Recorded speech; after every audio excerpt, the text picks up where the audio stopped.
Hay territorios, países enteros, con vocación de ciudadela. Se cierran sobre sí mismos, se ensimisman. Bajo esta actitud, en apariencia contradictoria, hay siempre una explicación que es a veces una justificación.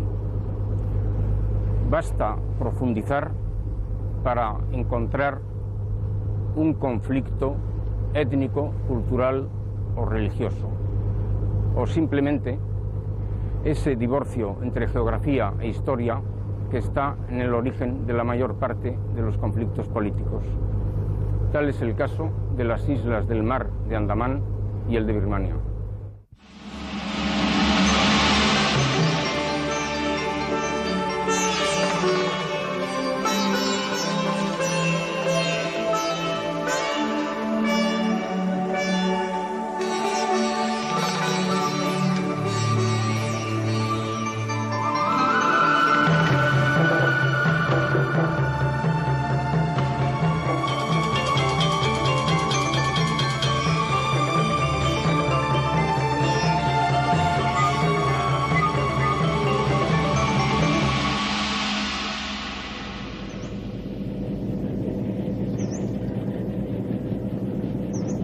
Birmania tiene miles de kilómetros de costa en la que no existen no ya ciudades, sino ni tan siquiera un solo pueblo mínimamente significativo. Un caso similar al que en Europa representa la pequeña Albania, solo que la extensión de Birmania es algo superior a la de Francia y su población algo superior a la de España.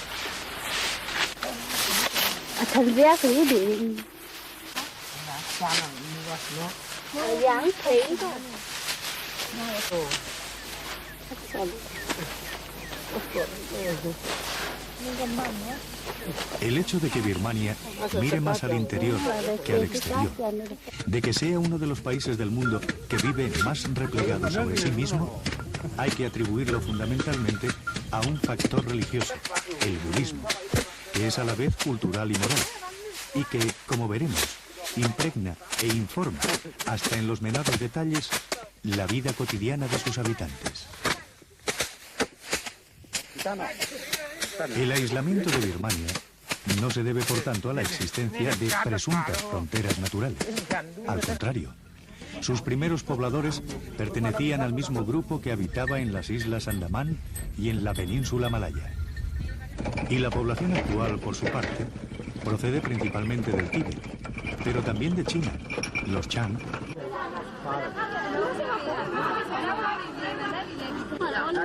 Eso sin contar la población de origen indio, de origen chino y en menor medida europeo, ni las minorías birmanas que existen en los países vecinos como Bangladesh o Tailandia.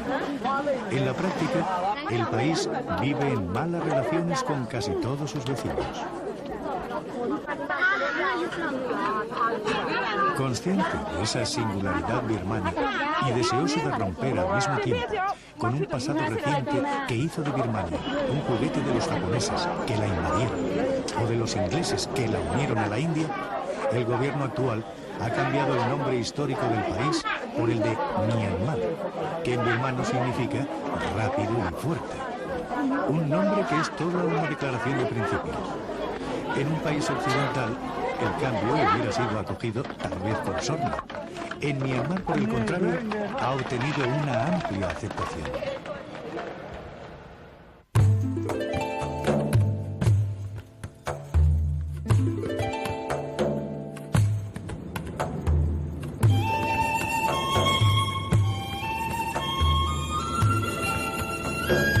La casi totalidad de los viajeros que llegan a Birmania lo hacen hoy día por vía aérea. Pierden así la significación de lo que desde siempre ha sido la puerta tradicional del país, el puerto de Rangún. Significativa en primer término porque el puerto es fluvial, no marítimo, y se halla situado a pocos kilómetros río arriba de Sirián, el primer asentamiento portugués. Y en segundo, porque lo primero que recibe al recién llegado es una pagoda. Sus fulgores, sus cánticos, la presencia de sus monjes será lo primero que ese recién llegado perciba antes incluso de acceder a la ciudad.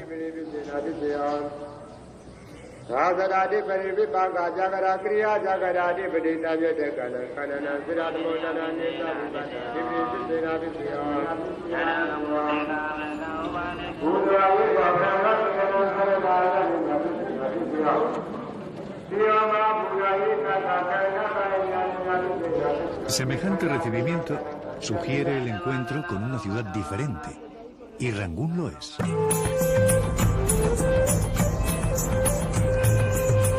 No porque sus calles o sus gentes difieran radicalmente de las de cualquier otra ciudad. Al contrario, Rangún es en gran medida una ciudad de síntesis. Lo que la diferencia de cualquier otra capital del sur de Asia es precisamente la adecuación de esos rasgos comunes al peculiar tiempo birmano, más dilatado y armónico.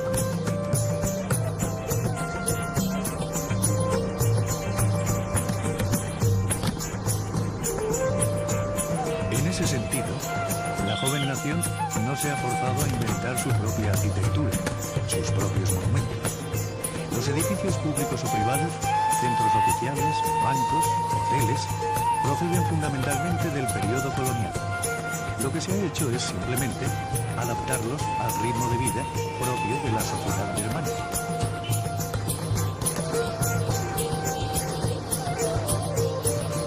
Y con ello se ha logrado que la bellísima ciudad que es Rangún se haya librado hasta el momento de los engendros urbanísticos y arquitectónicos que caracterizan a las principales ciudades de los países vecinos.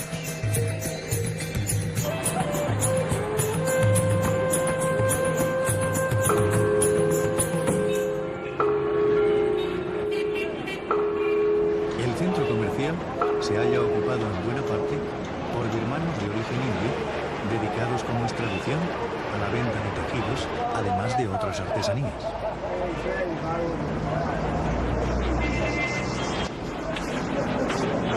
What's your country? Spain. Spain. Spain.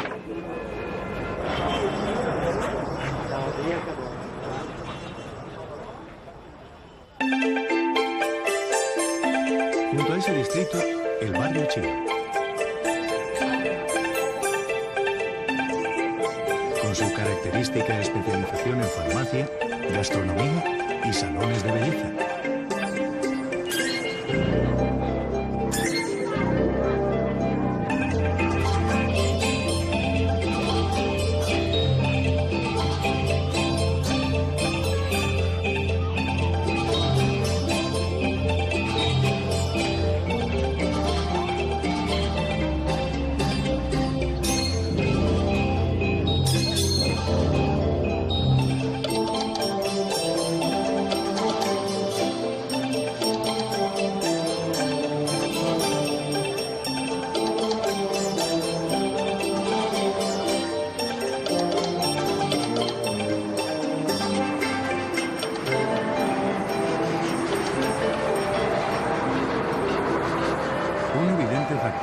Entre birmanos propiamente dichos y birmanos de origen chino es sin lugar a dudas el budismo, religión nacida en la India, ampliamente extendida en China y que aquí es consustancia del país. La pagoda de Suri, en el centro de confluencia de las grandes avenidas de la ciudad, así lo demuestra.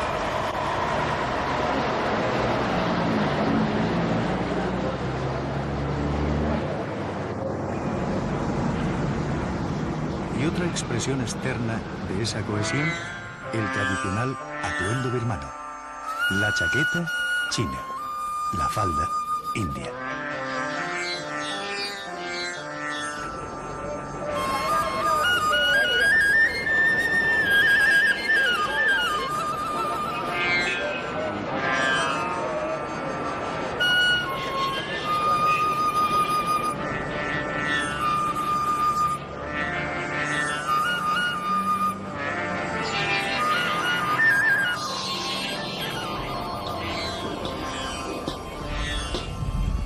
El sosiego de la vida cotidiana hace difícil sospechar hasta qué punto la religión, y más concretamente el budismo, subyace a ese sosiego y rige la actividad entera que se desarrolla en cada casa y en cada calle de cualquier barrio. Una presencia de la religión tan natural como el que las casas sean preferentemente de madera, o que los polvos de determinadas ramas de árboles sean el cosmético preferido contra los rayos del sol.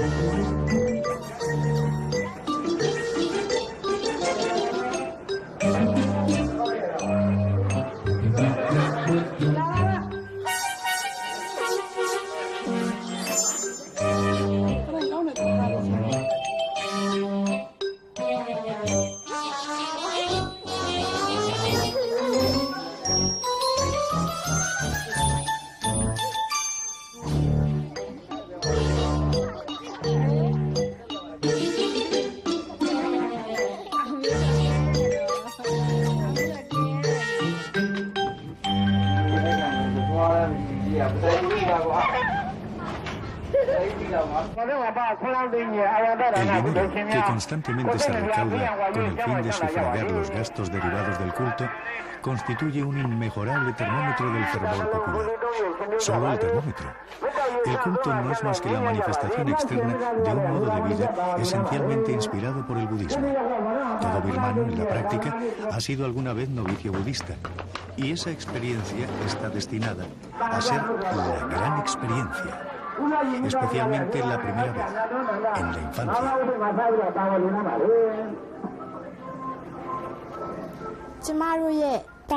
Y llegó el tiempo para nuestro hijo Mao de convertirse en monje. Me sentía contenta y preocupada a la vez cuando pensaba en ello.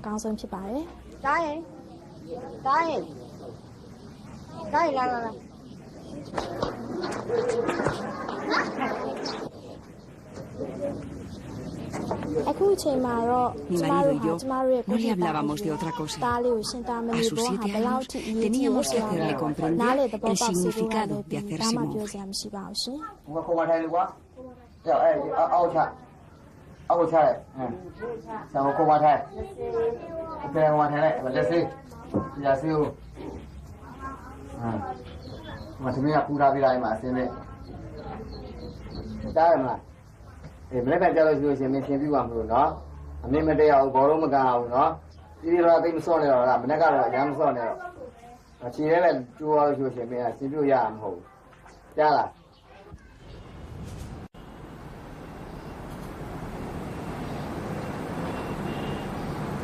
En esta ciudad no es extraño que el mayor deseo de una madre sea ver a su hijo convertido en monje. Rangún, una de las ciudades más ajardinadas del mundo, alberga entre su alrededor más de 5.000 monasterios con unos 500.000 monjes. Decididamente, aquella pagoda que nos recibió en el puerto de Rangún no era un templo construido pensando en el visitante, sino uno más, entre cientos de miles.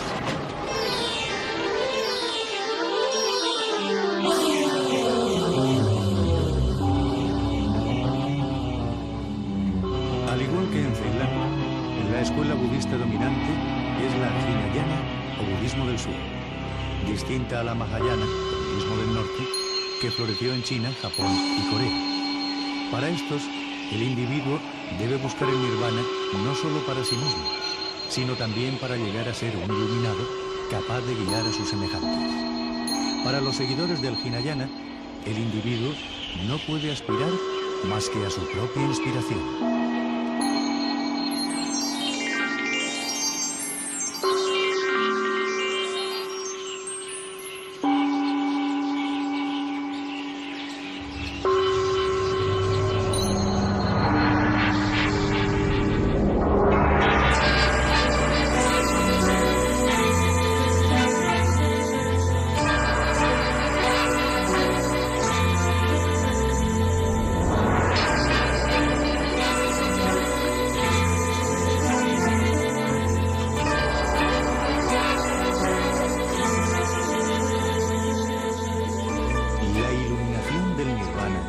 Simbolizada por el oro que recubre la pagoda de Surdagón o Gran Pagoda, ¿Es el objetivo de los miles de fieles que cada día acuden a ello?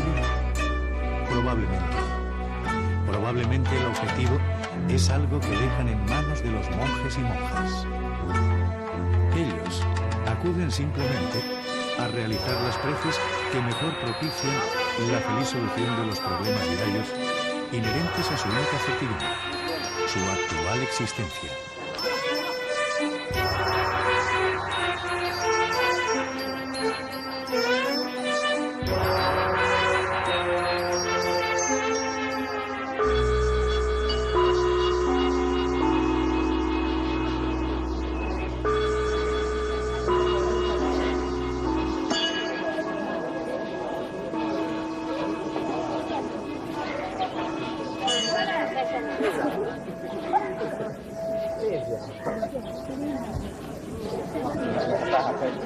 Todos estos chicos y chicas que están durmiendo tienen algo en común. Nacieron en Marte.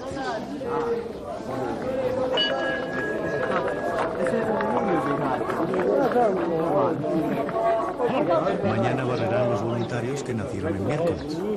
Y sea cual fuera el día de la semana en que han nacido, hay un espacio reservado para ellos ante unas imágenes que son sus imágenes.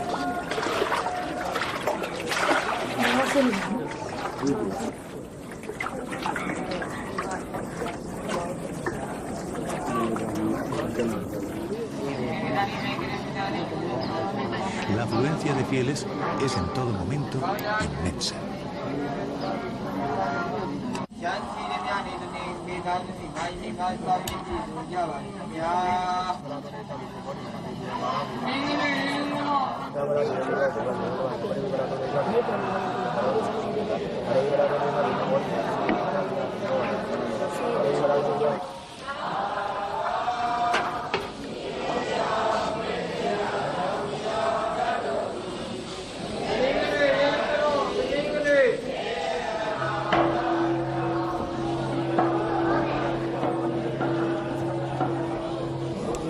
La mayor parte de las cúpulas están revestidas de láminas de oro, salvo la central, cuyo revestimiento es de lingotes de oro macizo y pesa más de 60 toneladas.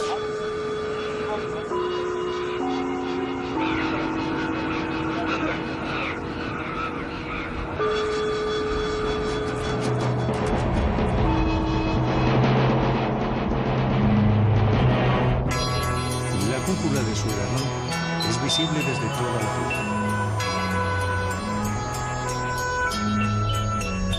Y es difícil, en todo el territorio birmano, encontrar un punto desde el que no se divise un templo, una pagoda o un monasterio.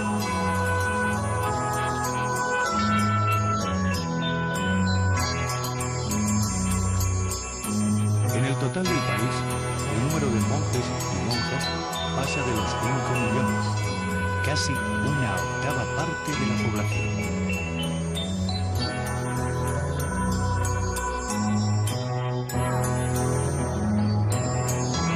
Aunque el dinero que manejan proveniente de las limosnas sea mucho, los votos de pobreza y castidad son observados escrupulosamente. Su fuerza moral y su ascendiente sobre la población son enormes.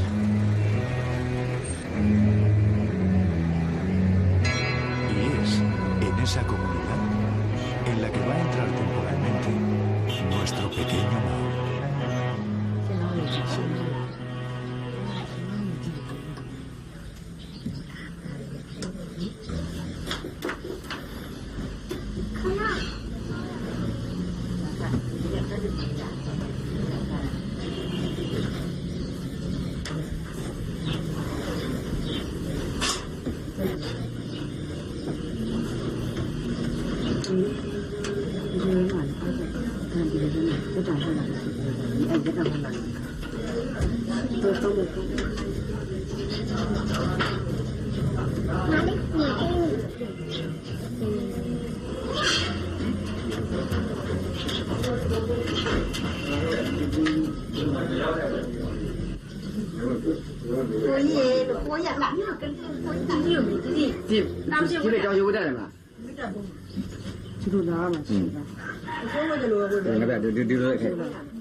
Hace 2500 años, un joven príncipe también era vestido así por su madre.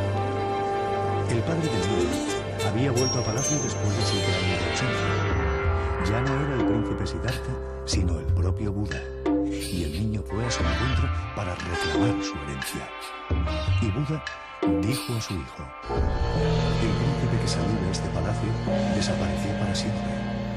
Yo no puedo darte otra cosa más que el hábito de los que buscan la verdad y un cuento para pedir tu comida y recibirte como monje de nuestra orden.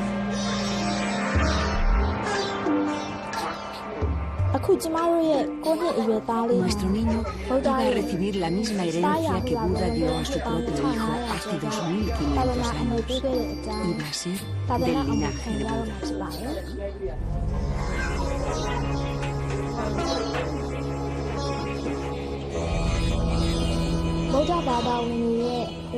Así es como un matrimonio budista alcanza su plenitud, entregando a la orden la sangre de su sangre.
Los padres de los niños que ingresaban en el monasterio invitamos a los monjes a la comida de aquel día.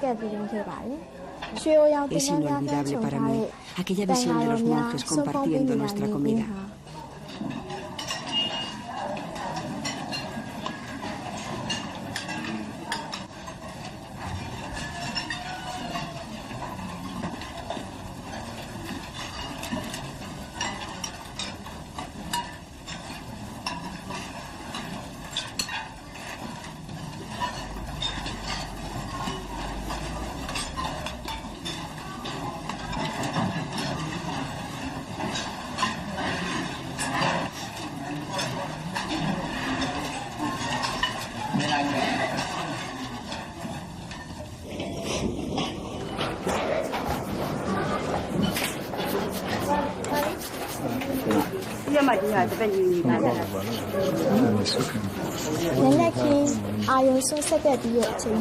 Tras las actividades de la mañana, se les afeitó la cabeza. Muriel y yo recogimos el pelo de nuestro hijo en un paño para enterrarlo cerca de la pagoda.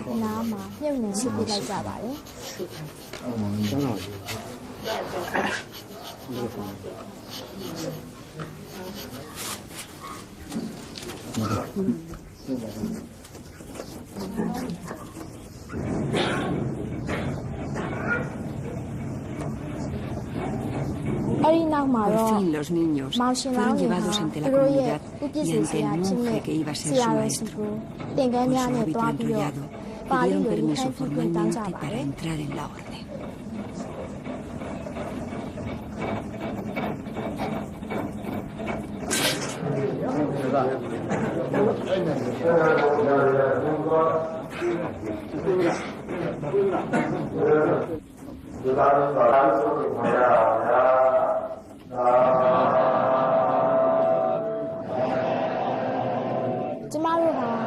Nos postramos a sus pies en señal de obediencia. Ya no era nuestro hijo, sino el hijo del propio Buda.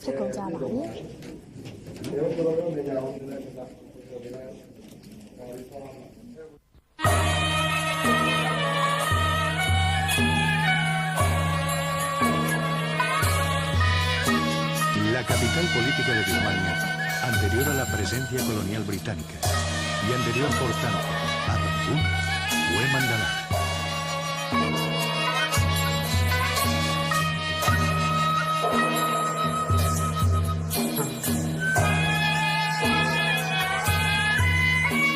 Mandalay quiere decir centro del universo, y hacia ese centro señala el Buda desde la colina que domina la ciudad.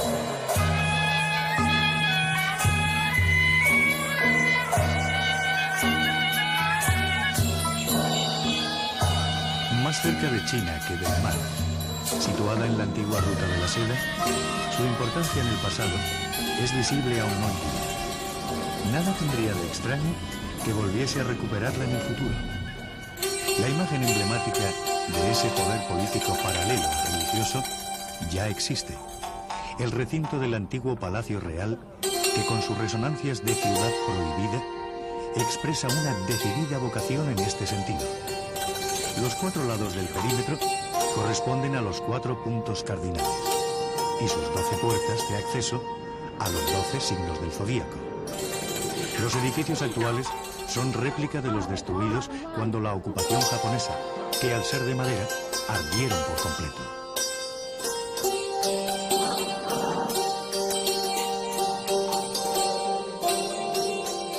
Expresión de similar voluntad de capitalidad espiritual es la que nos ofrece la vecina pagoda de Kuto-do, también conocida como el mayor libro del mundo.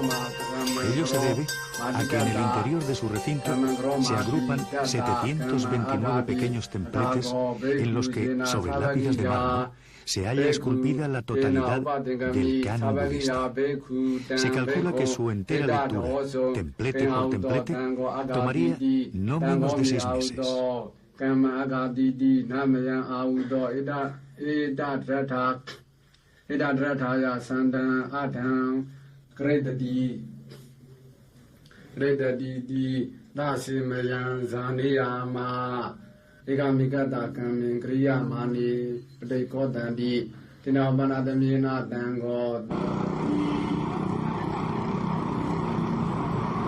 En contraste con el esplendor de los templos y los edificios públicos, las calles de Mandalay son trepidantes, polvorientas y algo suburbanas. Las nubes de polvo, que en determinadas épocas del año es muy denso, se deben a la sequedad esteparia del contorno de la ciudad. Pero el río es caudaloso y sus aguas permitirán satisfacer todas las necesidades que el crecimiento de la ciudad requiere en el futuro.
La madera y el bambú, llegados por vía fluvial desde las espesas junglas del país, han sido los materiales tradicionalmente utilizados en la construcción de edificios.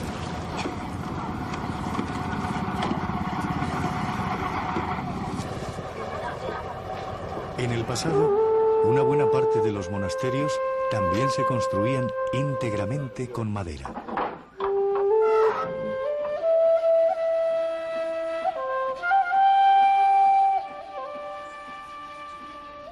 Los que a lo largo de los siglos han logrado escapar al fuego son venerados hoy como verdaderas reliquias.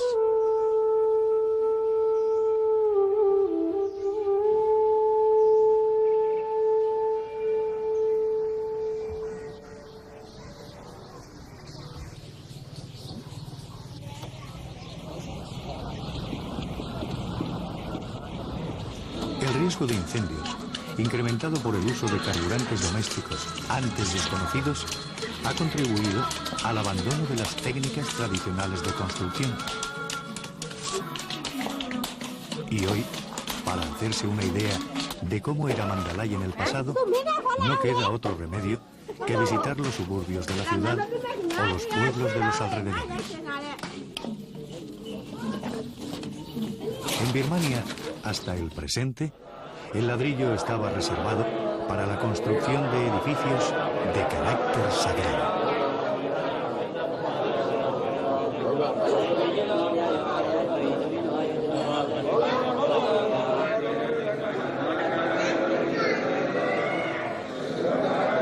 En la pagoda de Mahamuni se encuentra el Buda que más devotos atrae en Mandalay.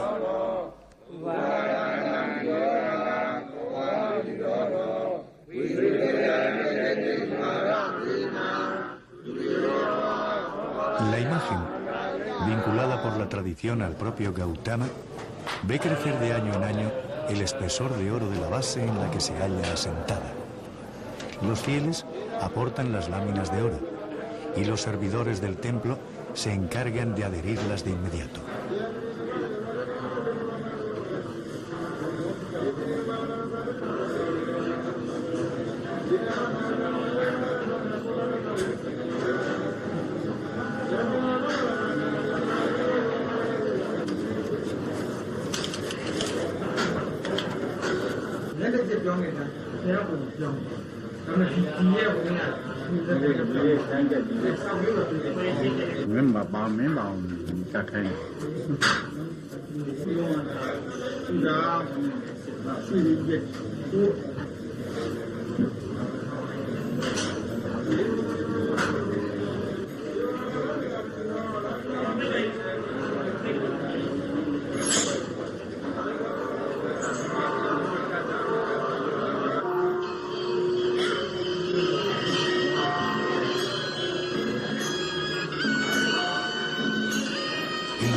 Y corredores se venden gran número de objetos asociados al culto, principalmente imágenes de Buda.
Da lugar a todo tipo de actividades y pasatiempos, y proliferan los restaurantes.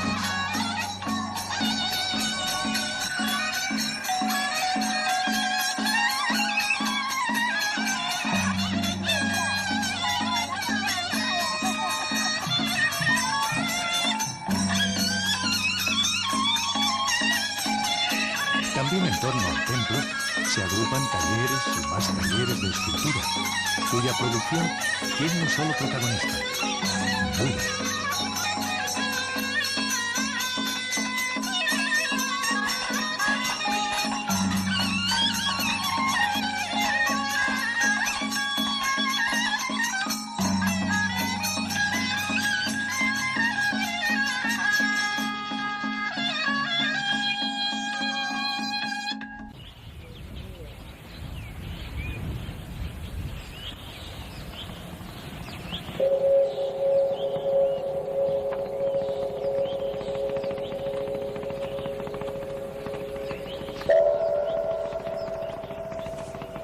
El que gran parte de los templos de Birmania sea de nueva construcción no se debe siempre a que sustituyan a otros destruidos por el fuego.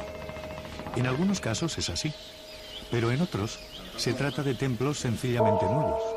Y eso no es más que el reflejo de un hecho indiscutible. Las creencias religiosas del pueblo birmano se mantienen no menos vivas en la actualidad que en el pasado.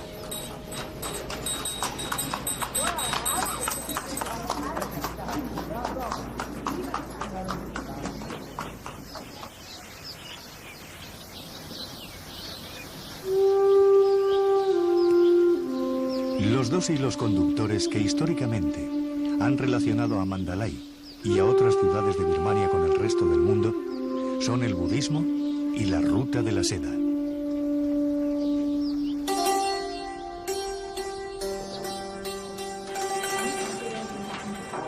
Y aunque la industria de la seda perdura aún hoy día en Mandalay, lo que realmente subsiste tan vivo ahora como en el pasado es el budismo.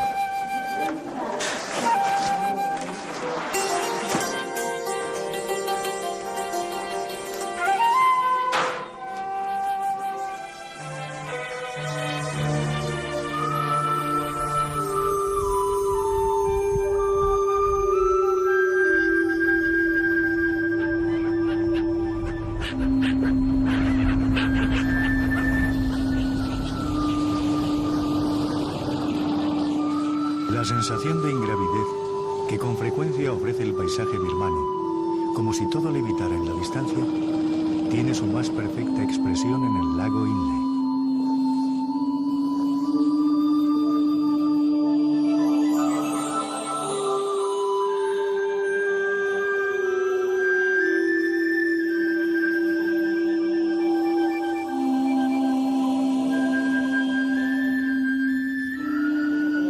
El lago es, entre otras cosas, todo un símbolo de la singularidad birmana. Empezando por el hecho de que, donde mejor agua y vida se integran en Birmania, no es en cualquier punto de sus costas, sino en un lago del altiplano. Por lo demás, son muchas las cosas de aquí que carecen de equivalente en cualquier otro lugar del mundo. Así, los cultivos flotantes, realizados en una mezcla de limo y materia vegetal asentada por piezas sobre estacas de bambú. Y el resultado es una insólita producción de toda clase de hortalizas.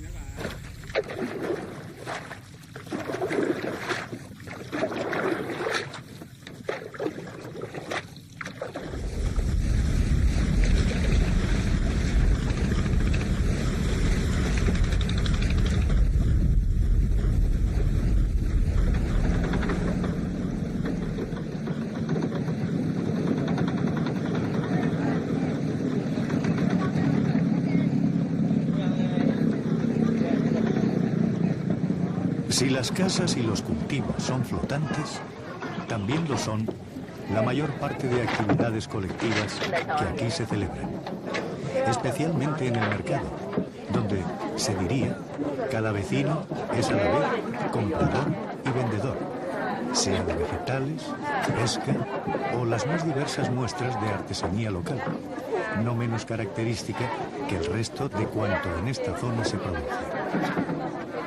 Hasta los cigarros, elaborados con hojas que no son de tabaco por envoltura, son aquí diferentes.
Es aquí un imprescindible medio de desplazamiento.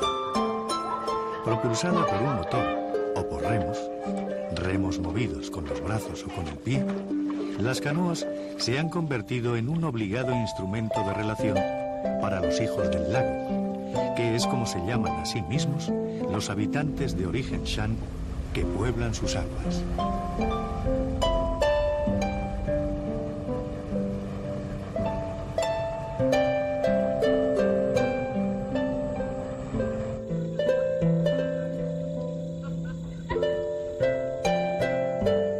La vida colectiva es la misma que en un pueblo cualquiera. Y la vida en un hogar de aquí es igual a la de cualquier otro hogar birmano. Lo que cambia son las formas que esas actividades revisten, dada su adaptación a las peculiaridades del marco ambiental.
Nhìn nuôi đi phải đã sầu rồi.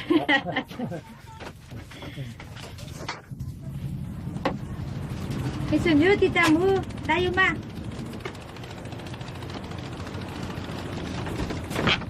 Quý bà mà là khi ha, ha sao lưu nữa? Nhà thợ ai yêu đi, chơi đi đâu vậy? Ra gì? Hai nữa rồi.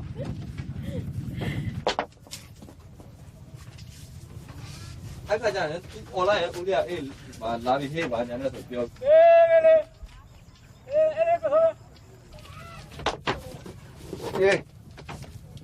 这是多看我。这不切了。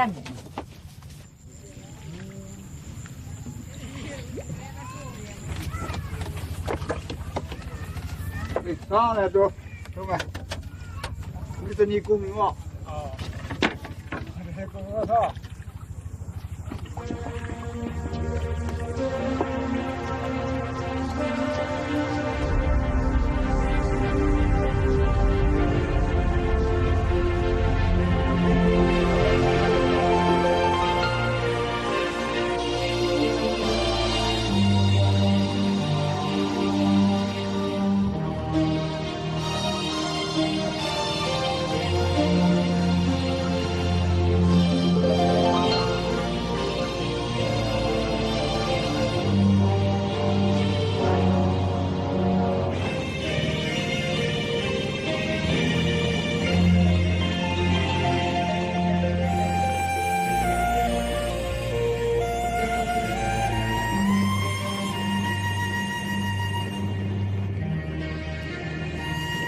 ？Tiene sentido que el país viva de espaldas a las posibilidades pesqueras que ofrecen sus costas. Para los pescadores del lago Inle, lo que tal vez carece de sentido es esa pregunta. Ellos se entregan a su labor utilizando artes sin equivalente, y qué decir tiene, en el mundo entero. Y con eso les basta.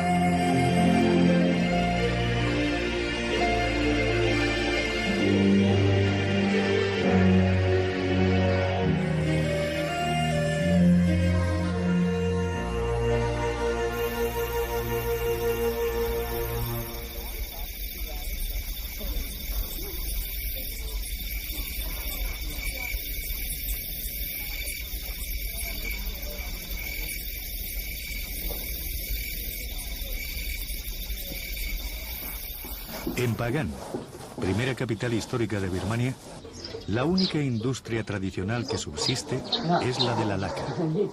Las materias primas, aparte de la laca, madera, bambú y crin de caballo, tienen que ser traídas especialmente, ya que nada de eso existe en Pagan, donde el terreno es todavía más seco y yermo que en Mandalay.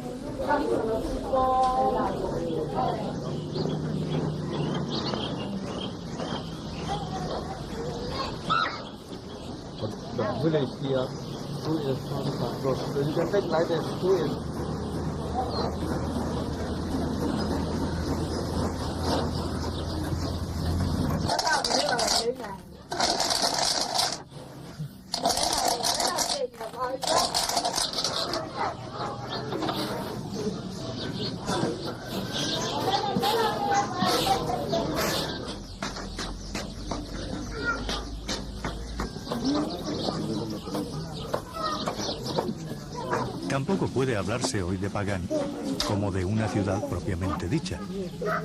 Lo que hace un milenio floreció hasta extremos míticos como capital es hoy apenas un pueblo cuyos habitantes viven exclusivamente de la laca y de la atracción que ejercen los 40 kilómetros cuadrados de pagodas todavía existentes, la mayor parte de ellas en estado ruinoso.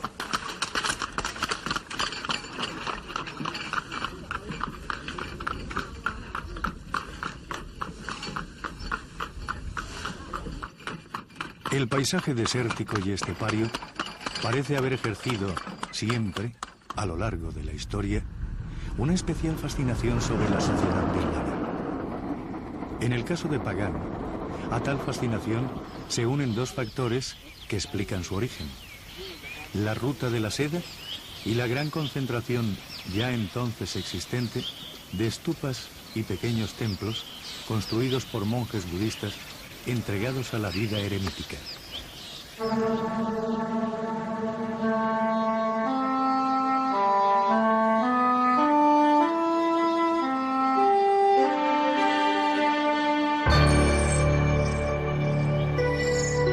Todo empezó hace poco menos de 1000 años, cuando el enérgico rey Anorata supo que en su ciudad vivía un eremita, un monje budista que procedía del reino de los Hmong, allá en el sur.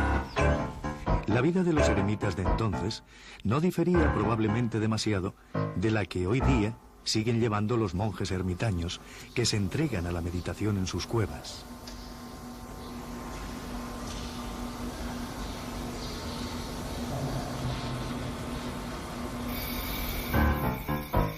Anorata comprendió que el budismo estricto, el Hinayana, que era la religión de los ricos y cultivados Hmong, podía ser útil para convertir a Pagan en capital del país, a la vez que del mundo budista, y pidió a los reyes Hmong que le enviasen algunas reliquias de Buda. Los refinados monarcas del sur se negaron a entregar objeto sagrado alguno a un rey recién convertido al que tenían por poco menos que un bárbaro. Anorata se encontró así, pues, con un pretexto servido en bandeja para invadir el reino. Lo hizo, y con la victoria se trajo a Pagan cientos de elefantes con un cargamento de reliquias y escrituras, así como los propios reyes Hmong en calidad de prisioneros. Para conmemorar el hecho, construyó la pagoda de Suesandó. Era el comienzo del florecimiento de Pagan, una ciudad que en pocos años había de contar con alrededor de 13.000 templos y construcciones de carácter religioso.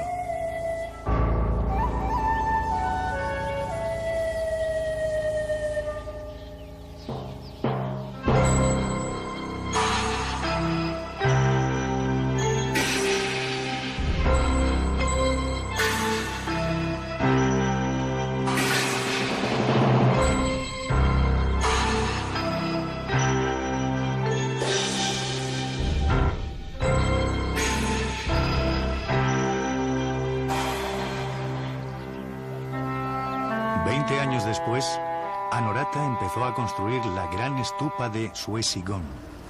Para entonces, era ya el rey de la capital del mundo budista que se había propuesto ser. Pero continuaba poseído por la obsesión de coleccionar imágenes y reliquias de Buda.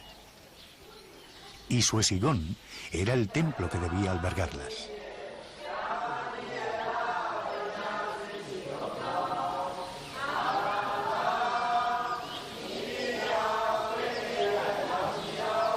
La cúpula de oro, en forma de gigantesca campana, colocada sobre un enorme estrado, sería ya para siempre el modelo de toda estupa birmana.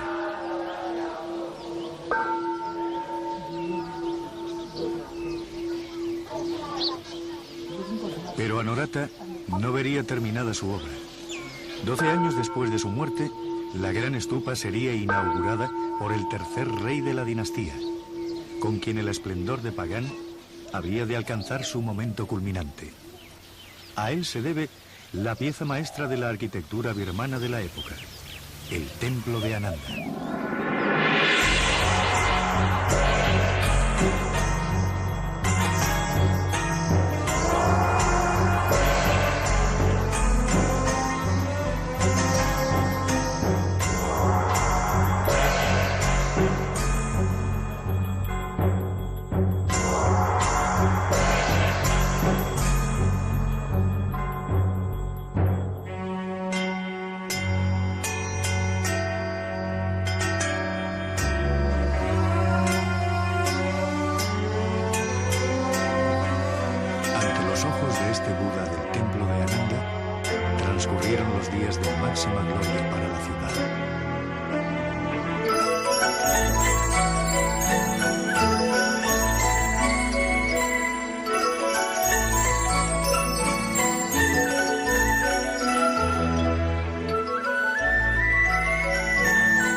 Que una predicción astrológica. Cuando la pagoda fuere concluida, el reino de Pagan se extinguiría.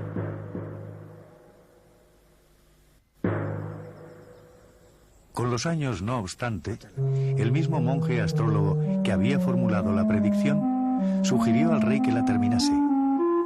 ¿Y la destrucción de mi reino? Preguntó entonces el monarca. Todo pasa, le dijo el astrólogo. Y al igual que tu reino, pasará el de quien lo destruya. Pero esta pagoda permanecerá como la gran obra realizada bajo tu reinado. El rey accedió y la pagoda fue terminada.